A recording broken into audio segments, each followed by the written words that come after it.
नमस्कार दोस्तों, मैं AR आज़ाद, संपादक दूसरा मत, आपके सामने एक ताज़ा वीडियो के साथ प्रस्तुत हूँ। आपसे फिर एक अनुरोध, एक गुजारिश है, एक विनती है, एक अनुरोध है कि आप इस वीडियो को लाइक करें और हमारे YouTube चैनल को सब्सक्राइब ज़रूर करें। आज का मुद्दा ज्वलंत मुद्दा है और विषय सरकार, किसान और कानून है। इस समय देश में 3 नए कानूनों को लेकर ऊहापोह की स्थिति है। सरकार और किसान दोनों में द्वंद्व है। किसानों की कशमकश गोमगो और उसे दिशा प्रदान करने के मामले में सरकार असंवेदनशील दिख रही है। नतीजे में जनमानस के बीच यही पैगाम जा रहा है कि मौजूदा सरकार किसी भी मामले को निपटाने में निपुणता की कमी दिखा रही है। यह उसमें दिशा देने की क्षमता वैसी नहीं है जैसी एक लोकतांत्रिक सरकार में होनी चाहिए। देश के सामने एक यक्ष प्रश्न ये है कि इस 3 नए कानून से किसानों का किस तरह से भला हो सकता है, क्योंकि इन तीनों नए कानूनों में किसानों के लिए जीने का रास्ता बंद होता दिखता है। कारपोरेट और पूंजीपतियों के लिए सारे रास्ते तय कर दिए गए हैं, यह सारे रास्ते सुलभ कराए गए हैं। इस कानून से ऐसा ही आभास होता है। सरकार शायद इस विसंगतियों पर ध्यान देने से बच रही है या अपनी इस चूक को किसी व्यवस्था में स्वीकार नहीं करने के लिए बाध्य है। लाजमी है किसान अपना विरोध दर्ज करें। सरकारों ने किसानों को कानून के इस खूंटे में बांधकर कारपोरेट और पूंजीपतियों के हाथों उसे दूहने की जो सरकारी छूट का तोहफा दिया है, उसी का भय किसानों को साल रहा है। उसी डर से उस कानून के खूंटे को ही उखाड़ फेंक कर अपने जीने का रास्ता तलाश कर रहा है। दरअसल सरकार कृषि के क्षेत्र में भी अपनी जिम्मेदारी से मुक्त होना चाहती है। उसे बाजार के हवाले करके मंडी प्रथा को समाप्त कर दयनीय स्थिति में लाना चाहती है। दरअसल सरकार न्यूनतम समर्थन मूल्य यानी MSP को ही दफन कर देना चाहती है। मंडी ख़त्म होगी तो किसान ख़त्म हो जाएंगे, क्योंकि मंडियां ही MSP तय करती हैं।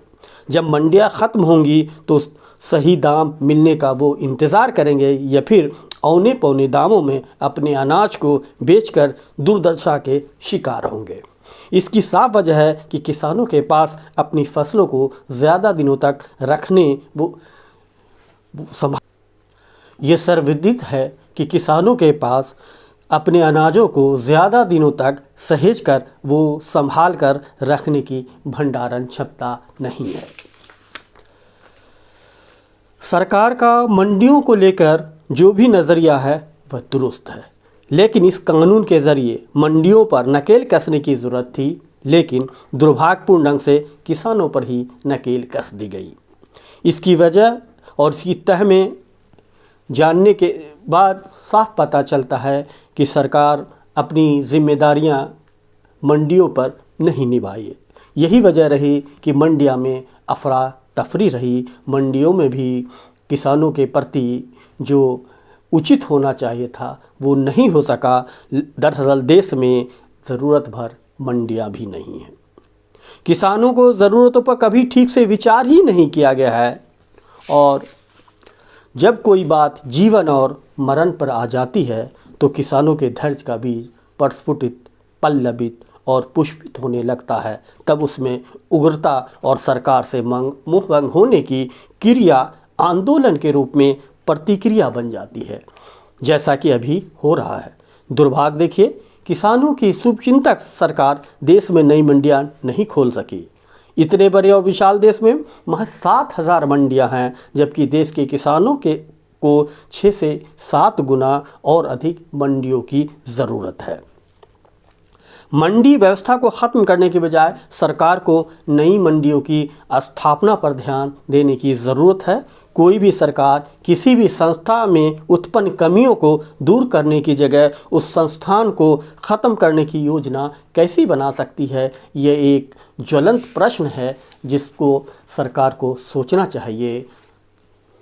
अब सरकार ने मंडी की खामियों को सामने रखकर नए कानूनों के ज़रिए मंडी को ख़त्म करने का जो जोखिम उठाया है वह साहसिक कदम नहीं बल्कि दूरदर्शिता वाला फैसला ही कहा जा सकता है। सरकार कहती है कि इस नए कानून से किसानों का भला होगा, यानी जब देश से APMC कानून ख़त्म हो जाएगा तो देश के किसान तर जाएंगे, जीवंत हो उठेंगे। सरकार के इस उद्बोधन की पड़ताल करने के बाद साफ हो जाता है कि सरकार ने ये तीनों कानून किसानों के हित में नहीं बनाए हैं, बल्कि ये तीनों कानून कारपोरेट और पूंजीपतियों के लिए बट वृक्ष बना दिए गए हैं, जिनके ज़रिए कारपोरेट और पूंजीपतियों को इस बट वृक्ष के नीचे संरक्षण मिल सके। ऐसा इसलिए कि बीजेपी ने बिहार में अपने NDA शासनकाल में इसका परीक्षण किया। तकरीबन 2006 में बिहार में APMC कानून को किसान विरोधी बताकर ख़त्म कर दिया गया था। आज 15 साल गुजर गए हैं, बिहार के किसानों के हालात संभले हैं, ये बद से बदतर हुए हैं, इससे सारे लोग वाकिफ़ हैं। आज जिस कानून की सरकार क्रांतिकारी बता रही है वही कानून बिहार में एक युग से ज़्यादा रहने के बावजूद इस सूबा को सबसे कम कृषि आय वाले राज्यों में अव्वल बना दिया है। सरकार के प्रस्तावित और पारित और विवादित नए कानून में निजी कंपनियां और किसानों के बीच समझौते वाली खेती का मार्ग प्रशस्त किया गया है। आप इसे कॉन्ट्रैक्ट फार्मिंग का भी नाम दे सकते हैं। इस कानून के तहत किसान की ज़मीन को कोई भी निजी कंपनियां, ठेकेदार या कारपोरेट घराना एक निर्धारित राशि पर लेगा और फसल के बाद उस उत्पादन को अपने हिसाब से बाज़ार में बेचेगा, उसका मूल्य तय करेगा। जाहिर है इससे किसानों को सिर्फ आर्थिक नुकसान ही नहीं होगा बल्कि वे खुद को बंधुआ मजदूर और दोयम दर्जे के किसान कहलाने को विवश होंगे।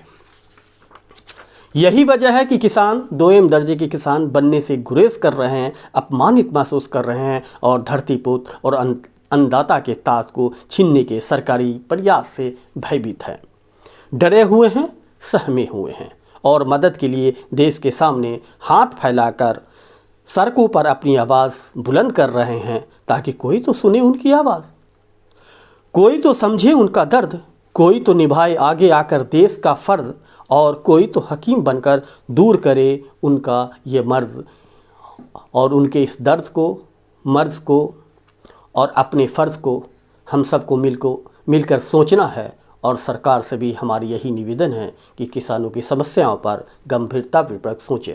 धन्यवाद।